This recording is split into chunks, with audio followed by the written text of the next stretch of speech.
Good morning बच्चों। इससे पहले 3 लेक्चर आपके हो चुके हैं इस चैप्टर के, और उन तीनों लेक्चर में पहले लेक्चर में हम लोगों ने क्या पढ़ा? क्लासिफिकेशन पढ़ा, आइसोमेरिज्म पढ़ा और कार्बोधनायन का स्थायित्व पढ़ा। दूसरे लेक्चर में हम लोग एल्किल हैलाइड के निर्माण की विधि पढ़ रहे हैं। तीसरे लेक्चर में भी वही चीजें कंटिन्यू हैं। निर्माण की विधि में नेक्स्ट जो टॉपिक है वो तीसरी टॉपिक, चौथी टॉपिक है, और उस अभिक्रिया का नाम है रेडॉन अभिक्रिया। यानी रेडॉन अभिक्रिया द्वारा किस प्रकार ब्रोमो एल्केन का निर्माण किया जा सकता है। और इससे पहले सी वाले टॉपिक में हम लोग पढ़ चुके थे कि डार्जन अभिक्रिया द्वारा किस प्रकार हैलो एल्केन का निर्माण होता है। यानी डार्जन अभिक्रिया द्वारा सिर्फ क्या बनाया जा सकता है? Chloro alkene. ब्रोमो एल्केन नहीं बनाया जा सकता क्योंकि SOBr2 अस्थायी है। आइडो एल्केन नहीं बनाया जा सकता क्योंकि SOI2 ज्ञात ही नहीं है, इस वजह से। तो चलिए इस रिएक्शन को पहले इसका डेफिनेशन लिखेंगे। तो रेडॉन अभिक्रिया के बारे में बात करेंगे बच्चों की रेडॉन अभिक्रिया के द्वारा ब्रोमो एल्केन कैसे बनाया जाता है। यह अभिक्रिया ब्रोमो एल्केन के निर्माण में प्रयुक्त होती है। ट्राइफेनाइल फास्फाइट, जिसका फार्मूला होता है C6H5O होल थ्राइस P, इसकी उपस्थिति में, यानी इसके साथ, इसकी उपस्थिति में ब्रोमीन की अभिक्रिया जब अल्कोहलों के साथ कराई जाती है तो ब्रोमो एल्केन प्राप्त होता है, फिनॉल प्राप्त होता है। यानी मुख्य उत्पाद के रूप में इसमें क्या बनेगा? Bromo alkene. ब्रोमो एल्केन प्राप्त होता है। यानी ये जो अभिक्रिया है रेडॉन अभिक्रिया द्वारा क्या बनाया जा सकता है? ब्रोमो एल्केन बनाने की विधि है। जिस प्रकार डार्जन अभिक्रिया द्वारा क्लोरो एल्केन बनाया जाता है, उसी प्रकार रेडॉन अभिक्रिया द्वारा ब्रोमो एल्केन का निर्माण होता है। ठीक है। अब बच्चों हम लोग चौथी अभिक्रिया के बारे में पढ़ने जा रहे हैं। 3 रिएक्शन मैंने आपको बता दिया। पहला रिएक्शन एल्केनों के द्वारा, दूसरा रिएक्शन एल्कीनों से, और तीसरा रिएक्शन अल्कोहलों से। अब चौथा रिएक्शन हम लोग पढ़ने जा रहे हैं, और चौथे रिएक्शन का नाम देखिए क्या है, और ये एक नेमिंग रिएक्शन है। इस रिएक्शन का नाम है कोनाट फिंकलस्टाइन। कोनाट फिंकलस्टाइन अभिक्रिया बहुत इंपॉर्टेंट रिएक्शन है, कोनाट फिंकलस्टाइन अभिक्रिया। तो यहां देखिए इस रिएक्शन को हैलोजन एक्सचेंज, इस रिएक्शन को हैलोजन एक्सचेंज रिएक्शन के नाम से भी जाना जाता है। हैलोजन विनिमय अभिक्रिया भी कहा जाता है। तो यहां इस अभिक्रिया द्वारा मेनली क्या बनाया जाता है? तो इस अभिक्रिया द्वारा आइडो एल्केन, इस अभिक्रिया द्वारा आइडो एल्केन बनाया जाता है। देखिए कैसे बनाया जाता है इस अभिक्रिया द्वारा आइडो एल्केन। कोई आप एक एल्किल हैलाइड ले लीजिए RX, और आइडो एल्केन बनाने के लिए आपको लेना होगा सोडियम आयोडाइड। यहां पर X आप सिर्फ क्लोरीन और ब्रोमीन ही ले सकते हैं। तो आपका प्रोडक्ट यहां बनेगा Ri प्लस NaX। ये जो अभिक्रिया हो रही है, ये अभिक्रिया किस उत्प्रेरक की उपस्थिति में होती है? इस अभिक्रिया को कराने के लिए हमें उत्प्रेरक के रूप में मेथाइल अल्कोहल का प्रयोग किया जाता है, मेथाइल अल्कोहल का प्रयोग करना पड़ता है।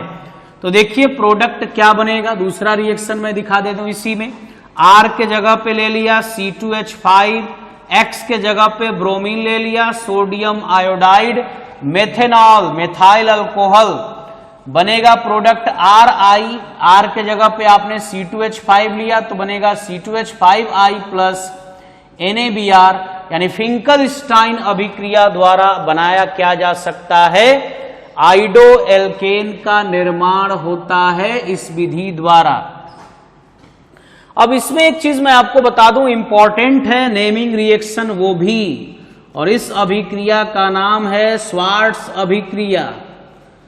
स्वार्ट्स रिएक्शन कहा जाता है, बहुत इंपॉर्टेंट रिएक्शन है ये स्वार्ट्स रिएक्शन। इस रिएक्शन को भी हैलोजन एक्सचेंज रिएक्शन यानी हैलोजन विनिमय अभिक्रिया के नाम से जाना जाता है। यह अभिक्रिया या इस अभिक्रिया द्वारा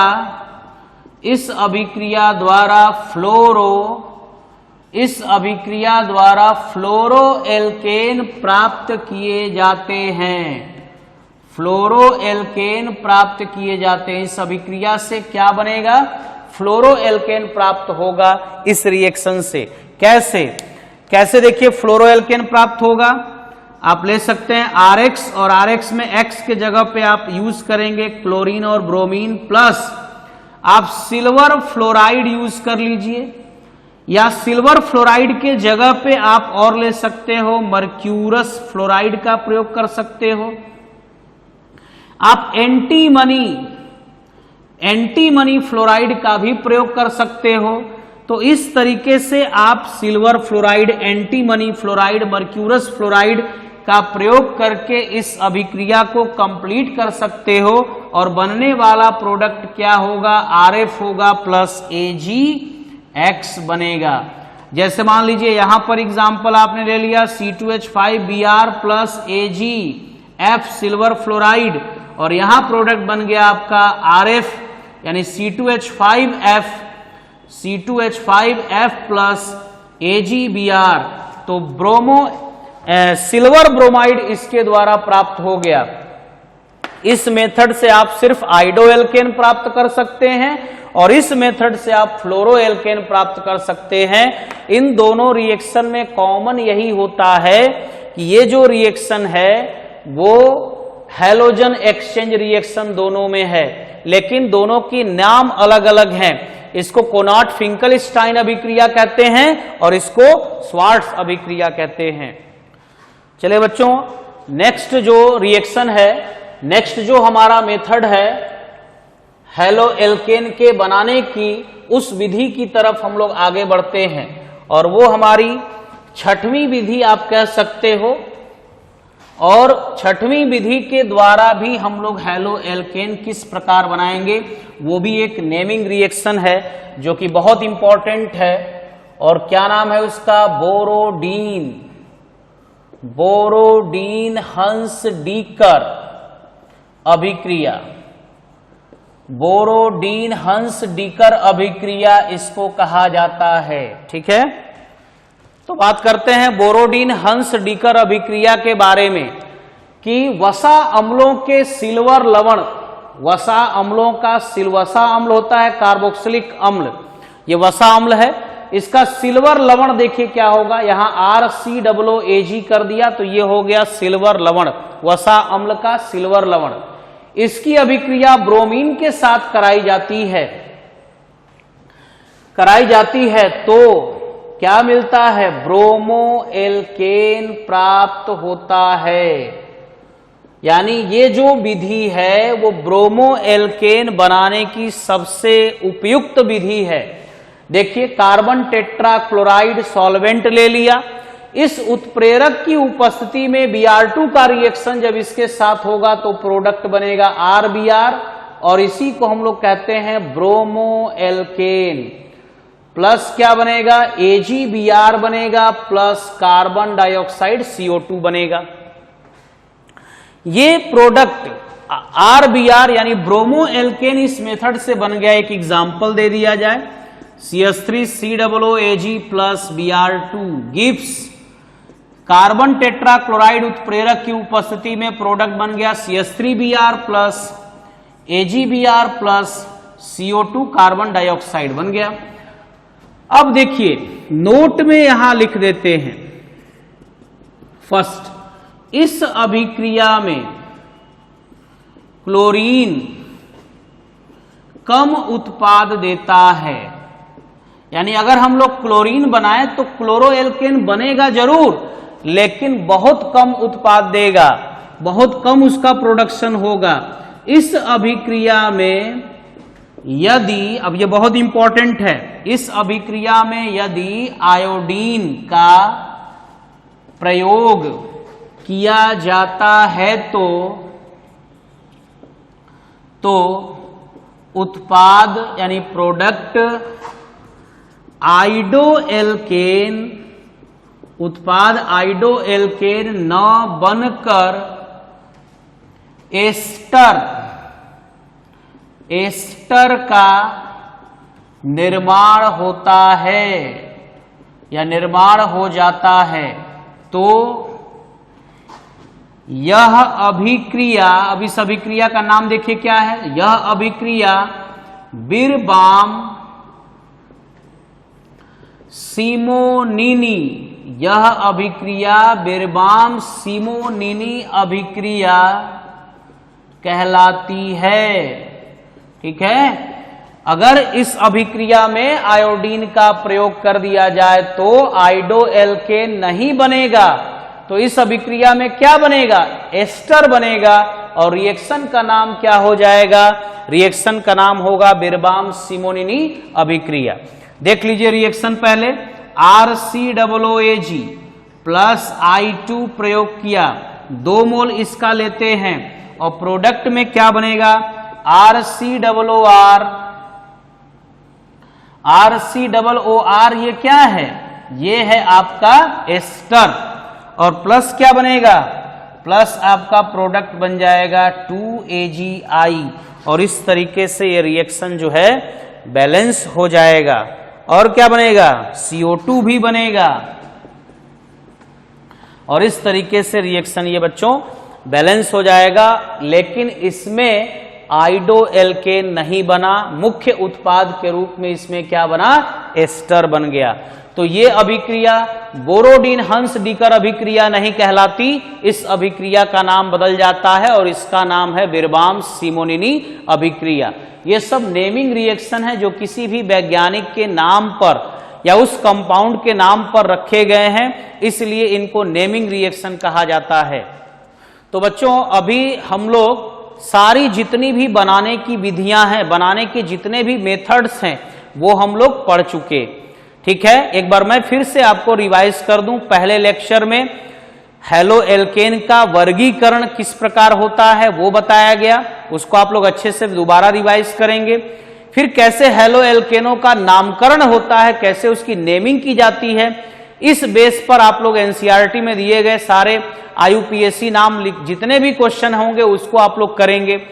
फिर इसके बाद आइसोमेरिज्म बताया गया कि हेलोएल्केन में किस प्रकार की समावयवता पाई जाती है, ये क्लियर हो गया। फिर इसके बाद बनाने की विधियां बताई गई, बनाने की विधियों में भी आपको कई सारे मैकेनिज्म भी बताए गए। योगात्मक अभिक्रिया में इलेक्ट्रॉन स्नेही योगात्मक अभिक्रिया, मुक्त मूलक योगात्मक अभिक्रिया और प्रतिस्थापन अभिक्रिया में मुक्त मूलक प्रतिस्थापन अभिक्रिया के बारे में भी बताया गया। अल्कोहलों से किस प्रकार हेलोएल्केन बना सकते हैं ये भी बताया गया। उसके अलावा भी आपको नेमिंग रिएक्शन कराए गए, जिसमें डार्जन अभिक्रिया, रेडॉन अभिक्रिया, कोनाट फिंकलस्टाइन अभिक्रिया, बोरोडीन हंस डीकर अभिक्रिया, स्वार्ट्स अभिक्रिया, बिरबाम सिमोनिनी अभिक्रिया, ये सारे रिएक्शन आपको बच्चों करा दिए गए हैं और यहां पर बनाने का मेथड खत्म होता है।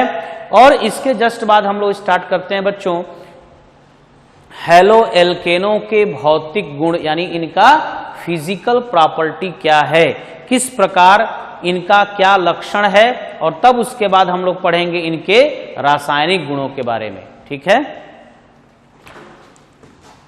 तो बच्चों बात करते हैं एल्किल हैलाइडों के भौतिक गुणों के बारे में, फिजिकल प्रॉपर्टी के बारे में बात करते हैं। तो पहला इसका भौतिक गुण हम लोग भौतिक अवस्था देखते हैं। फिजिकल स्टेट में मेथाइल क्लोराइड, मेथाइल ब्रोमाइड और एथाइल क्लोराइड रूम टेम्परेचर पर, कमरे के ताप पर गैस फॉर्म में होते हैं। बाकी सभी C18 तक के जितने भी एल्किल हैलाइड होंगे वो सभी क्या होते हैं, द्रव होते हैं, तथा इससे आगे के जो भी सदस्य हैं, 18 के बाद आने वाले जो भी सदस्य हैं वो ठोस अवस्था में होते हैं। क्वथनांक की यानी बॉइलिंग पॉइंट की बात करते हैं। एल्किल समूह यदि समान है, देखिए एल्किल समूह सब में समान है, जैसे मान लीजिए CH3Cl, CH3Br और CH3I, सब में CH3 समान है। लेकिन हैलोजन, अगर हैलोजन का अणु भार बढ़ रहा है, जैसे आयोडीन का अणु भार ज्यादा होगा तो इसका क्वथनांक भी ज्यादा, ब्रोमीन का अणु भार ज्यादा तो इसका क्वथनांक इससे ज्यादा। तो समान एल्किल समूह यदि हैं और हैलोजन का अगर अणु भार बढ़ रहा हो तो ऐसी स्थिति में क्वथनांक का क्रम कुछ इस प्रकार होगा, यानी क्वथनांक भी उसके बढ़ेंगे अणु भार के साथ साथ। लेकिन अगर हैलोजन समान हो जाए, जैसे ये Cl है, इसमें भी Cl है, इसमें भी Cl है, लेकिन इसमें क्या बढ़ रहा है, इसमें बढ़ रहा है एल्किल समूहों की संख्या। इसमें आपके कार्बन 3 है, इसमें कार्बन आपके 2 हैं, इसमें कार्बन आपका 1 है। एक एल्किल समूह, 2 कार्बन वाला एल्किल समूह, 3 कार्बन वाला एल्किल समूह। तो इस प्रकार जैसे जैसे एल्किल समूहों का अणु भार बढ़ेगा वैसे वैसे इसका क्वथनांक भी बढ़ेगा। समावयवी एल्किल हैलाइडों के लिए अगर हम लोग बात करें, इसमें सबका अणु सूत्र क्या है, समान है, लेकिन इसमें डिफरेंट चीज क्या है कि इसमें ब्रांचिंग जैसे जैसे यानी शाखाएं जैसे जैसे होती जाएंगी, इनका क्वथनांक क्या होगा, बढ़ता जाएगा। इनके क्वथनांक में क्या होगी, क्वथनांक में इनके कमी होती जाएगी। सॉरी, यहां पे क्वथनांक में क्या होगी, कमी होती जाएगी। क्वथनांक में कमी होती जाती है क्योंकि शाखाएं बढ़ने से होता क्या है, अणु का जो पृष्ठीय क्षेत्रफल है वो घटने लगता है। तो इस वजह से यहां पर इसका क्वथनांक सबसे ज्यादा, इसमें ब्रांचिंग हुई, इसका क्वथनांक उससे कम, यहां पर क्वथनांक इसका सबसे कम हो जाता है। इसमें चाहे तो हम ये भी एग्जाम्पल दे सकते हैं, एक ब्रांचिंग इस तरीके से भी करके दिखा सकते हैं, ठीक है। इस तरीके से इसको भी आप लोग लिख सकते हैं। और एनसीईआरटी में आप देखोगे कि क्वेश्चन इस तरीके के दिए गए हैं, पूछे गए हैं। इसमें शाखाओं में 4 कार्बन, इसमें भी 4 कार्बन है, लेकिन इसमें शाखाओं में 3 कार्बन है, इसका क्वथनांक इससे भी कम होगा और सबसे कम क्वथनांक किसका होगा, इसका होगा। तो आप इसको न भी लिखें तो कोई फर्क नहीं पड़ता है, ये आप याद रखें इनका, और इसी के आधार पर आप लोग क्वेश्चन लगाएंगे। भौतिक गुण यहाँ पे समाप्त हो रहा है, लेकिन थोड़ा सा एक चीज मैं और बता दूं, विलेयता, सॉल्युबिलिटी के बारे में, कि जितने भी एल्किल हैलाइड होते हैं तो विलेयता में आप लोग लिख लेंगे कि सभी एल्किल हैलाइड जल में अविलेय होते हैं।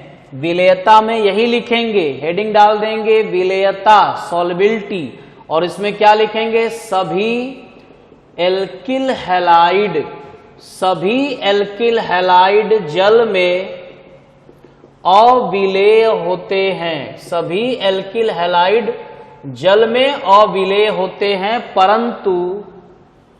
परंतु सभी एल्किल हैलाइड जल में अविलेय होते हैं, परंतु कार्बनिक विलायकों में, कार्बनिक विलायकों में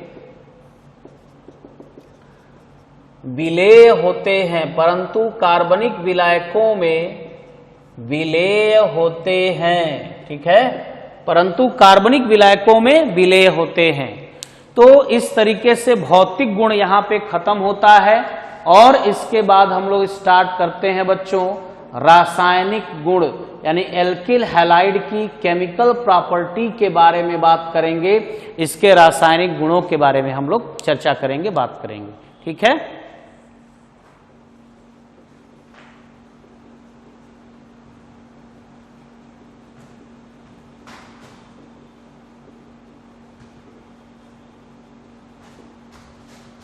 तो बच्चों बात करते हैं रासायनिक गुणों के बारे में।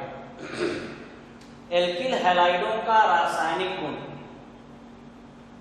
इसमें कार्बन परमाणु और हैलोजन परमाणु की जो विद्युत ऋणात्मकता है, कार्बन और हैलोजन, आप जानते हो विद्युत ऋणात्मकता का क्रम क्या होता है, फोन, कलीबर, ISCPH। ये विद्युत ऋणात्मकता का क्रम अगर इतना आपको याद है तो समझ लीजिए कि सबका काम इसमें हो जाएगा। तो कार्बन देखिए यहाँ पे और हैलोजन यहाँ पर, ये सभी हैलोजन है। ये इसका मतलब हैलोजन की जो विद्युत ऋणात्मकता है वो कार्बन से ज्यादा होगी, तो जो साझेदारी के इलेक्ट्रॉन होंगे वो हैलोजन की ओर विस्थापित होंगे, तो इसके ऊपर होगा आंशिक ऋण आवेश और इसके ऊपर आ जाएगा आंशिक धन आवेश। तो इसके वजह से कहा जाता है कि ये जो बंध होते हैं वो पोलराइज हो जाता है, यानी ये ध्रुवीय बंध है, जिस कारण इनकी जो क्रियाशीलता होती है वो एल्केनों से अधिक होती है। और यही वजह होता है कि इन यौगिकों में नाभिक स्नेही प्रतिस्थापन अभिक्रिया होती है। और नाभिक स्नेही प्रतिस्थापन अभिक्रिया दो प्रकार की होती है। नाभिक स्नेही प्रतिस्थापन अभिक्रिया को SN से प्रदर्शित करते हैं और इसमें दो अभिक्रियाएं होती हैं। एक अभिक्रिया SN1 होती है और दूसरी अभिक्रिया SN2 के नाम से जानी जाती है। ये एक अणुक नाभिक स्नेही प्रतिस्थापन अभिक्रिया है, ये द्विअणुक नाभिक स्नेही प्रतिस्थापन अभिक्रिया है। इसको यूनिमॉलिक्यूलर न्यूक्लियोफिलिक सब्स्टिट्यूशन रिएक्शन कहते हैं और इसको बाइमॉलिक्यूलर न्यूक्लियोफिलिक सब्स्टिट्यूशन रिएक्शन कहते हैं। द्विअणुक नाभिक स्नेही प्रतिस्थापन अभिक्रिया कहते हैं।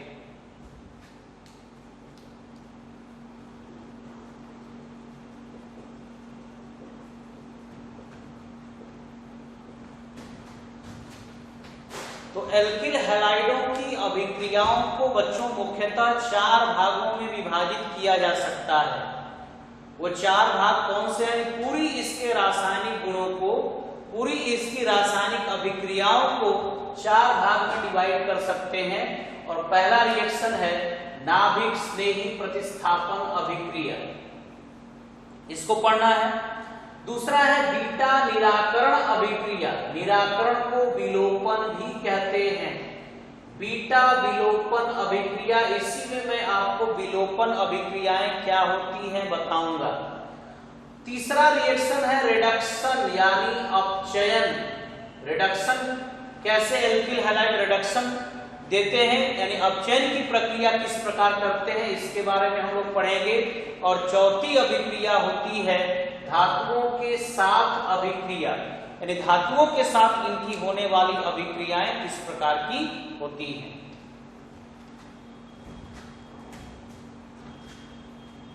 तो पहली अभिक्रिया हम लोग पढ़ने जा रहे हैं और पहली अभिक्रिया का नाम है नाभिक स्नेही प्रतिस्थापन अभिक्रिया। ठीक है, पहली अभिक्रिया का क्या नाम है, फर्स्ट नंबर यहां डालेंगे, नाभिक स्नेही प्रतिस्थापन, नाभिक स्नेही प्रतिस्थापन अभिक्रिया। इस अभिक्रिया के बारे में सबसे पहले पढ़ा जाए। क्या है ये अभिक्रिया? वह प्रतिस्थापन अभिक्रिया, वह प्रतिस्थापन अभिक्रिया जो नाभिक स्नेही अभिकर्मकों, अब नाभिक स्नेही अभिकर्मक कौन होते हैं? इलेक्ट्रॉन, ब्रैकेट में मैं लिख दे रहा हूं, इलेक्ट्रॉन युग्म दाता।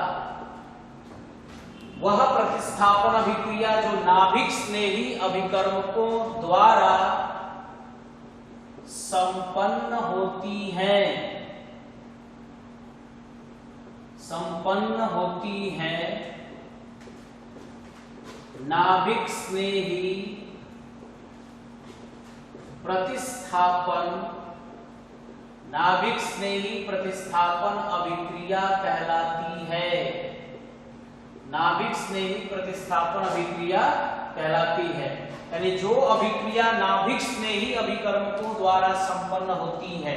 और यहां बहुत लोगों को नहीं पता है कि नाभिक स्नेही अभिकर्मक क्या होते हैं। पहले इसके बारे में बात करें। इसको हम लोग कहते हैं न्यूक्लियोफिलिक रिएजेंट, या इसको कहते हैं न्यूक्लियोफाइल, नाभिक स्नेही अभिकर्मक। तो नाभिक स्नेही अभिकर्मक बच्चों दो प्रकार के होते हैं। कौन कौन सा दो प्रकार? पहला होता है ऋण आवेशित, यानी निगेटिव होते हैं, और उदासीन होते हैं, धनावेशित नहीं होते। धनावेशित हमेशा इलेक्ट्रॉन स्नेही अभिकर्मक होते हैं, और नाभिक स्नेही कैसे होते हैं? ऋण आवेशित होते हैं। जिन आयनों पर ऋण आवेश होता है Cl Br I एग्जाम्पल्स में हो जाएंगे। तो ऋण आवेशित नाभिक स्नेही अभिकर्मक का अगर डेफिनेशन अगर आपसे पूछा जाए तो नाभिक स्नेही अभिकर्मक का डेफिनेशन भी आप चाहे तो लिख सकते हैं, इलेक्ट्रॉन युग्म दाता। ठीक है। दूसरा, इलेक्ट्रॉन के धनी होते हैं, यानी इलेक्ट्रॉन रिच मॉलिक्यूल होते हैं। जो इलेक्ट्रॉन का धनी होगा वही ना इलेक्ट्रॉन पेयर डोनेट करेगा, और इसी को हम लोग कहते हैं लुईस क्षार होते हैं। ये लुईस बेस भी होते हैं, और ये दो टाइप के होते हैं। एक होते हैं ऋण आवेशित होते हैं, और दूसरा उदासीन होते हैं। ऋण आवेशित में Cl Br I OH Cn यानी जितने भी नेगेटिव चार्ज आप जानते हो, क्योंकि नेगेटिव चार्ज है तो इनके ऊपर बहुत सारे ऐसे इलेक्ट्रॉन हैं जो एकाकी इलेक्ट्रॉन युग्म यानी लोन पेयर इलेक्ट्रॉन होंगे। उदासीन में भी कोई जिनके ऊपर कोई चार्ज ना हो, लेकिन कैसे पता चलेगा इलेक्ट्रॉन युग्म के धनी हैं? तो लोन पेयर पता होना चाहिए, जैसे एमीन हो गया, अरे अमोनिया हो गया, वाटर हो गया, दो लोन पेयर, अल्कोहल हो गया, ऑक्सीजन पर लोन पेयर एमीन हो गया, RNH2, नाइट्रोजन पर लोन पेयर, ईथर हो गया ROR, ऑक्सीजन पर लोन पेयर। तो इस तरीके से नाभिक स्नेही अभिकर्मकों के बारे में बताया जा सकता है कि जो इलेक्ट्रॉन युग्म दाता का कार्य करते हैं उन्हीं को नाभिक स्नेही अभिकर्मक कहा जाता है, और वो ऋण आवेशित होते हैं। इसको Nu- से, Nu मतलब न्यूक्लियोफाइल से प्रदर्शित किया जाता है। ये ऋण आवेशित होते हैं और कैसे होते हैं? उदासीन होते हैं। अब देखते हैं इसकी क्रियाविधि किस तरीके से ये कार्य करता है। तो चलिए बच्चों यहाँ पे बात करते हैं हम लोग नाभिक स्नेही प्रतिस्थापन अभिक्रिया के बारे में। और इस अभिक्रिया में जो एल्किल हैलाइड है यानी जो RX है, इसका जो हैलोजन परमाणु है वो इस नाभिक स्नेही अभिकर्मक यानी Nu- द्वारा किस प्रकार विस्थापित हो जाता है, यानी Nu- इसमें जुड़ गया और X- इसमें बाहर हो गया। प्रतिस्थापन अभिक्रिया में यही होता है ना कि एक परमाणु या समूह दूसरे किसी परमाणु या समूह को विस्थापित कर दे, तो इस अभिक्रिया को ही कहते हैं प्रतिस्थापन अभिक्रिया। तो हेलो एल्केन का या एल्किल हैलाइड का जो हैलोजन परमाणु है वो नाभिक स्नेही अभिकर्मक द्वारा कैसे विस्थापित हो जाता है, ये नाभिक स्नेही अभिक्रिया की क्रिया विधि में स्पष्ट होता है। तो चलिए इसमें की एग्जाम्पल देते हैं। RX प्लस Nu-, क्या बना? RNU प्लस X-, जो कि एग्जाम्पल आप दे चुके हैं। ठीक है। तो नाभिक स्नेही की क्रियाविधि में एक एग्जाम्पल ले लिया गया RX और Nu- का। अब आप लोग पढ़ चुके हैं बच्चों एक चैप्टर जिसका नाम है केमिकल काइनेटिक्स, रासायनिक बल गतिकी, और इसके आधार पर दो वेग नियम हो सकते हैं। वेग नियम यानी rate law, rate of reaction dx/dt, या R भी जिसको आप लिख सकते हो। तो दर बराबर इसके लिए यदि रेट निकाला जाए तो क्या होता है कि रेट जो है इन अभिकारकों की सांद्रता के समानुपाती होता है।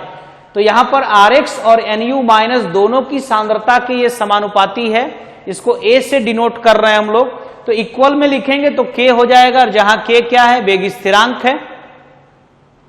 और दूसरे तरीके से अगर इसको लिखा जाए तो Rx है और Nu माइनस नहीं लिखा है। इसका मतलब क्या, इसका मतलब यह हुआ कि रासायनिक बलगतिकी के आधार पर दो वेग नियम इस प्रकार होंगे कि यहां पर जो वेग है यानी जो दर है इन दोनों अभिकारकों की सांद्रता पर डिपेंड कर रहा है, यानी इन दोनों की सांद्रता परिवर्तन से अभिक्रिया का वेग प्रभावित हो जाएगा।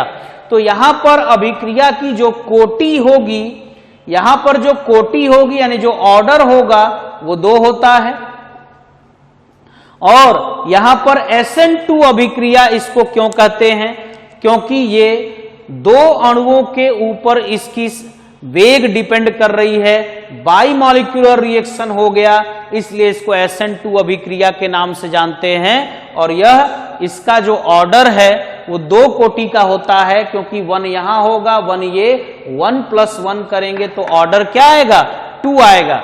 लेकिन दूसरा वेग नियम भी है कि यदि अभिक्रिया का वेग केवल एल्किल हैलाइडों की सांद्रता पर निर्भर करता हो, Nu माइनस यानी एक ही अभिकारक की सांद्रता पर निर्भर करता हो, तो उसको इस प्रकार लिखेंगे, और ऐसी अभिक्रिया को SN1 अभिक्रिया कहते हैं। और इसकी जो कोटि होती है, जो इसका ऑर्डर होता है वो 1 होता है। इसकी कोटि क्या होगी, 1, यानी एक अणुक नाभिक स्नेही प्रतिस्थापन अभिक्रिया है, और यह द्विअणुक नाभिक स्नेही प्रतिस्थापन अभिक्रिया है। अब यहां मैं आपको बताने जा रहा हूं कि SN1 और SN2 अभिक्रिया में क्या अंतर है, किस तरीके से ये दोनों अलग अलग इनमें अंतर स्थापित किया जा सकता है किसी भी एल्किल हैलाइड के लिए। ठीक है, तो बच्चों बात करते हैं हम लोग SN1 और SN2 अभिक्रिया में क्या डिफरेंस होता है। 2 कॉलम बना लेते हैं, एक तरफ लिख लेते हैं SN1, ये SN1 रिएक्शन हो गया, और ये हो गया आपका SN2 रिएक्शन। अब समझिए इसको अच्छे से ध्यान से, ये जो SN1 है लेकिन अभिक्रिया कितने पद में होती है, 2 पद में है, बहुत इंपॉर्टेंट है ये। SN1 अभिक्रिया एक अणुक अभिक्रिया है लेकिन 2 पदों में संपन्न होती है।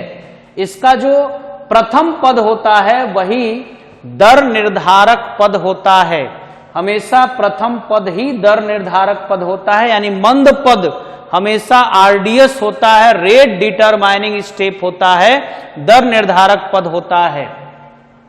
तो प्रथम पद में X माइनस यानी हैलोजन बाहर निकल जाता है। तो बच्चों हम लोग बात कर रहे थे नाभिक स्नेही प्रतिस्थापन अभिक्रियाओं के बारे में, और ये रासायनिक गुण आप पढ़ रहे हैं एल्किल हैलाइडों का।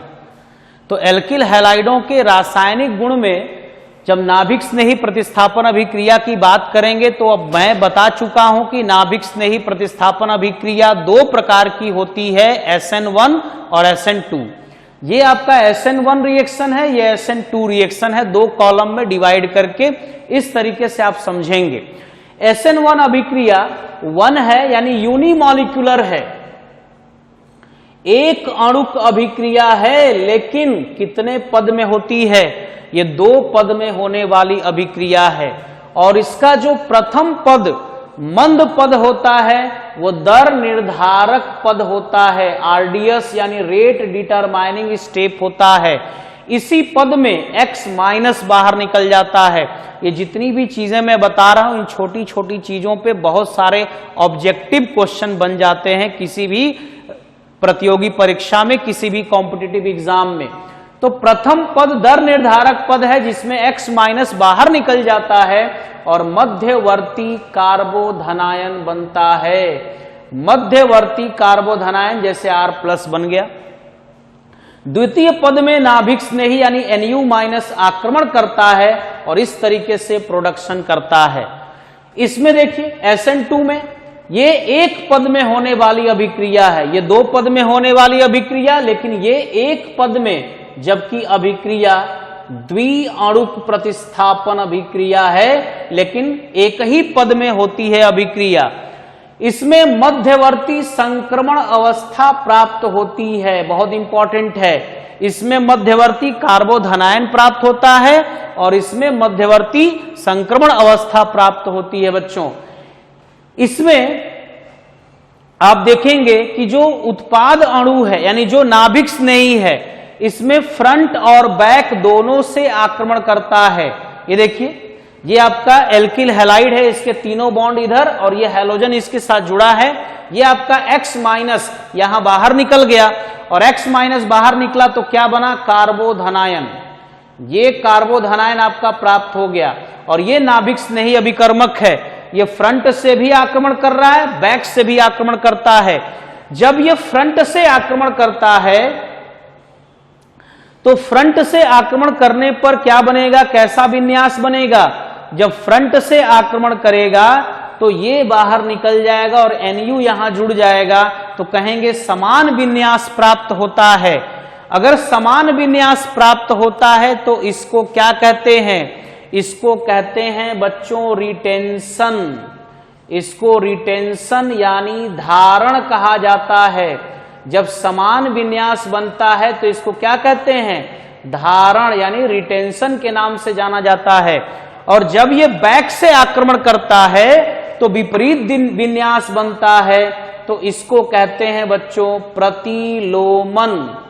प्रतिलोमन को इंग्लिश में कहते हैं इनवर्जन। ये रिटेंशन हो गया, रिटेंशन का मतलब धारण। तो जब न्यूक्लियोफाइल, जब नाभिक स्नेही सामने से यानी फ्रंट से आक्रमण करेगा, ये फ्रंट हो गया और इसको हम लोग कहेंगे बैक। जब ये फ्रंट से आक्रमण करेगा तो समान विन्यास बनेगा और समान विन्यास बनेगा तो इसको कहते हैं धारण। जब बैक से अटैक करेगा तो विपरीत विन्यास बनेगा, इसको कहते हैं इनवर्जन यानी प्रतिलोमन। और जब ये दोनों बनता है तो इसको कहते हैं रेसिमिक मिश्रण। क्या कहते हैं, रेसिमिक मिश्रण कहते हैं। जब ये दोनों बनता है तो रेसिमिक मिक्सचर इसको कहा जाता है। आइए इसमें बात करते हैं। इसमें एक पद में होने वाली अभिक्रिया है, इसका भी मंद पद, दर निर्धारक पद हमेशा मंद पद ही होता है और इसमें प्राप्त होती है संक्रमण अवस्था, जो कि इसका मध्यवर्ती पद होता है। इसमें जो नाभिक स्नेही है वो सदैव पीछे की ओर से आक्रमण करता है और सदैव पीछे की ओर से आक्रमण करने पर विन्यास सदैव विपरीत बनता है। विन्यास यदि सदैव विपरीत बनता है तो इसका मतलब इसमें क्या बनता है, इसमें प्रतिलोमन बनता है, यानी इसमें केवल इन्वर्जन होता है, इसमें कोई रिटेंशन यानी धारण नहीं होता है। ठीक है बच्चों, तो याद रखना होगा कि SN1 में जो नाभिक स्नेही अभिकर्मक है वो फ्रंट और बैक दोनों से आक्रमण करता है। समान यानी उसी तरीके का अगर विन्यास बनेगा तो इसको कहेंगे धारण, विपरीत विन्यास बनेगा तो इसको कहेंगे प्रतिलोमन। जैसे ये देखिए सेम इसी तरीके का कॉन्फ़िगरेशन यहां है तो इसको कहेंगे धारण। और ये X यानी ये तीनों बॉन्ड इस साइड में आ गए और नाभिक स्नेही अगर बैक में जुड़ गया तो इसको क्या कहेंगे, प्रतिलोमन यानी इनवर्जन इसको कहा जाता है।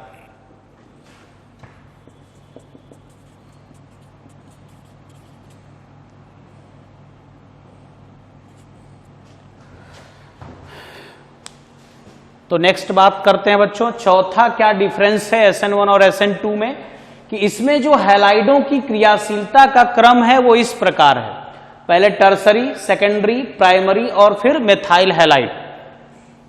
तो जो टर्सरी एल्काइल हैलाइड होते हैं वो हमेशा SN1 देते हैं, प्राथमिक एल्किल हैलाइड या मेथाइल हैलाइड SN2 देते हैं। तो इनमें क्रियाशीलता का क्रम इस प्रकार है।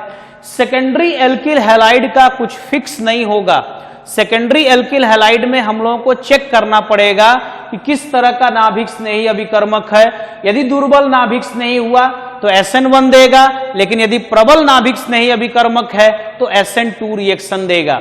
यदि ध्रुवीय विलायक है तो हमेशा SN1 देगा, यदि अध्रुवीय विलायक की उपस्थिति में अभिक्रिया हो रही है तो हमेशा SN2 देगा।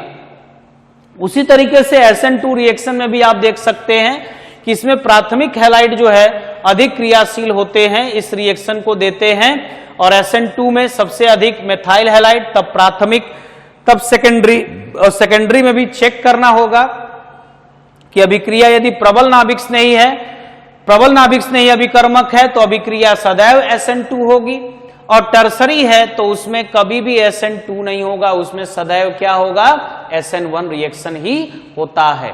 उसी तरीके से ये जो होने वाली अभिक्रिया है SN2 अभिक्रिया, वो अध्रुवीय विलायकों की उपस्थिति में होती है। तो इस प्रकार SN1 और SN2 अभिक्रिया में बच्चों डिफरेंस हम लोग देखते हैं। ये रासायनिक गुण अभी आपका स्टार्ट हुआ है और इसमें हम लोग पहली रासायनिक अभिक्रिया नाभिक स्नेही प्रतिस्थापन अभिक्रिया पढ़ रहे हैं, जिसमें आपको बताया गया कि नाभिक स्नेही प्रतिस्थापन अभिक्रिया दो प्रकार की होती है, SN1 और SN2, और इन दोनों में अंतर बता दिया गया। अब नेक्स्ट लेक्चर में आपको बताया जाएगा ये अभिक्रिया कैसे होती है और कौन कौन सी अभिक्रियाएं इसको फॉलो करती हैं।